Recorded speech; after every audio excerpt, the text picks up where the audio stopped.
I wanted to return to the topic of self-help and its influence on culture. To that end, I'm going to look at one of the most popular self-help books of all time, How to Win Friends and Influence People, by Dale Carnegie. Since its publication in 1936, over 30 million copies of the book have been sold. Moreover, although the man, Dale Carnegie, died some 70 years ago in 1955, his organization of the same name persists, and at a global scale. It continues to push the ideas outlined in the book through its professional development courses, which are offered in 35 different languages and across 80 different countries. In sum, very basically, the book teaches people how to manipulate others for personal gain, primarily monetary gain. More importantly, this underlying message, phrased another way, that people are just a means to an end, fits well with the cultural shifts that were occurring in the early 20th century, such as the turn towards consumerism, the commodification of everything, and the widespread fixation on positive thinking. In short, I believe How to Win Friends and Influence People is an important text to evaluate in order to understand how we got to where we are today as a society, a culture dictated by crony capitalism and corporate greed on the one hand, and the tyranny of the positive attitude on the other, or namely, the idea that your reality is simply shaped by your own personal perspective, never, of course, by the intermingled forces of corporate wealth and political power. Again, my focus continues to be on how our culture is no longer defined by individualism, but is instead defined by atomism, with the masses continually separated off and alienated from one another. How to Win Friends and Influence People is immensely helpful here.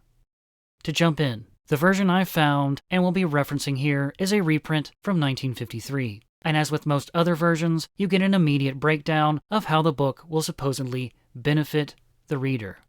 12 things this book will do for you. 1. Get you out of a mental rut. Give you new thoughts, new visions, new ambitions. 2. Enable you to make friends quickly and easily. 3. Increase your popularity. 4. Help you to win people to your way of thinking. 5. Increase your influence, your prestige, your ability to get things done. 6. Enable you to win new clients, new customers. 7. Increase your earning power. 8. Make you a better salesman, a better executive. 9. Help you to handle complaints, avoid arguments, keep your human contact smooth and pleasant. 10. Make you a better speaker, a more entertaining conversationalist. 11. Make the principles of psychology easy for you to apply in your daily contacts. 12. Help you to arouse enthusiasm among your associates. The main body of the book is broken down into 6 sections. Fundamental techniques in handling people. 6 ways to make people like you. 12 ways to win people to your way of thinking. 9 ways to change people without giving offense or arousing resentment. Letters that produced miraculous results. 7 rules for making your home life happier.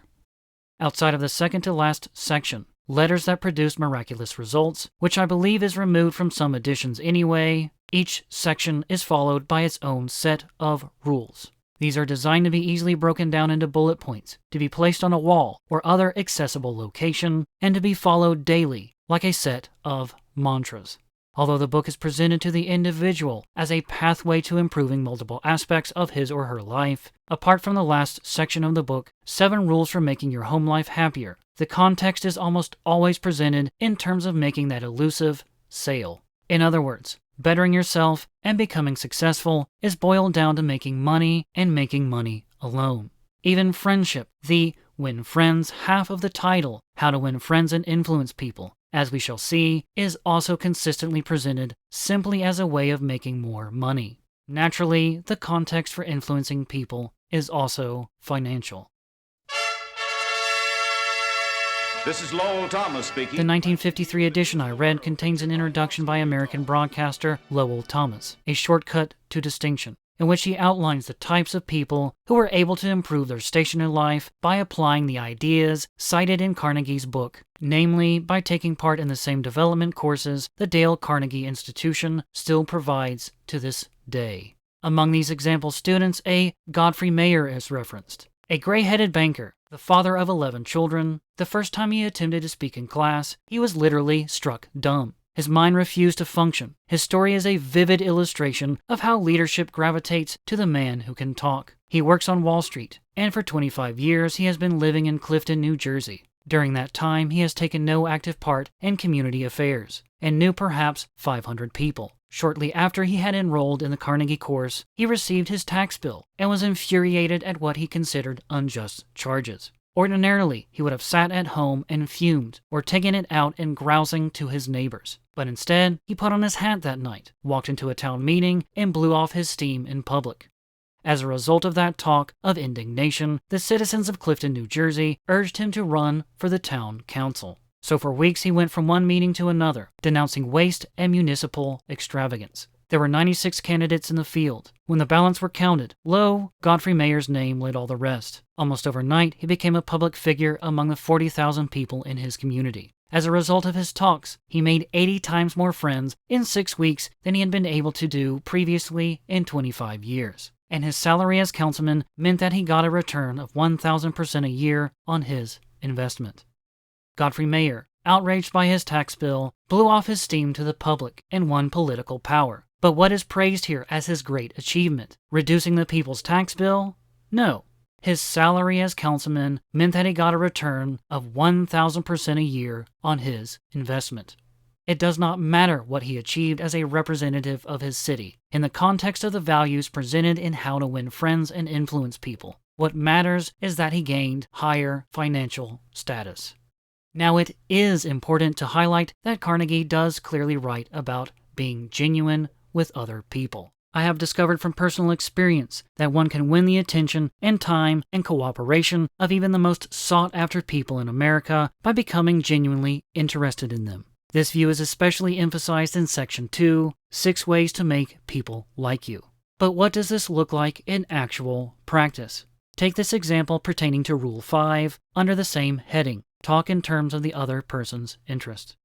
Mr. Duvernoy had been trying to sell bread to a certain New York hotel. He had called on the manager every week for 4 years. He went to the same social affairs the manager attended. He even took rooms in the hotel and lived there in order to get the business. But he failed. Then, said Mr. Duvernoy, after studying human relations, I resolved to change my tactics. I decided to find out what interested this man, what caught his enthusiasm. I discovered he belonged to a society of hotel executives called the Hotel Greeters of America. He not only belonged, but his bubbling enthusiasm had made him president of the organization and president of the International Greeters. No matter where its conventions were held, he would be there, even if he had to fly over mountains or cross deserts or seas.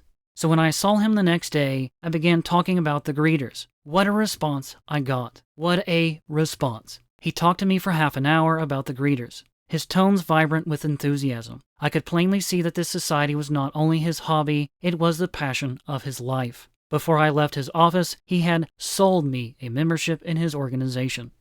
In the meantime, I had said nothing about bread, but a few days later, the steward of his hotel phoned me to come over with samples and prices. I don't know what you did to the old boy, the steward greeted me, but he sure is sold on you.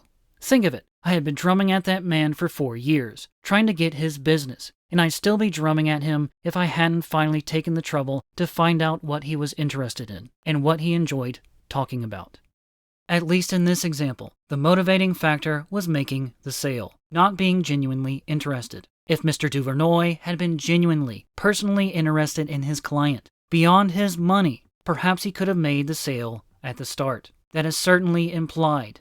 What changed? Mr. Duvernoy studied human relations, or perhaps took one of Carnegie's own courses, and found out that you can make those extra sales if you express interest in potential customers as human beings. However, the problem is that this is not the only example like this. In fact, the majority of the examples Carnegie uses to demonstrate the applicability of his rules follow these lines. Most often specifically, getting that stubborn individual to give in and buy the product the salesman is pitching. The salesman capturing that elusive sale by making the buyer feel important. The more fitting title of Carnegie's book would be How to Manipulate Others for Profit. As Carnegie writes, tomorrow you will want to persuade somebody to do something. Before you speak, pause and ask, how can I make him want to do it? Making money or wanting to make money is one thing, but this is nothing shy of manipulation. But I will leave it off here. Next time, I will take a look at some of Carnegie's broader perspectives on humanity.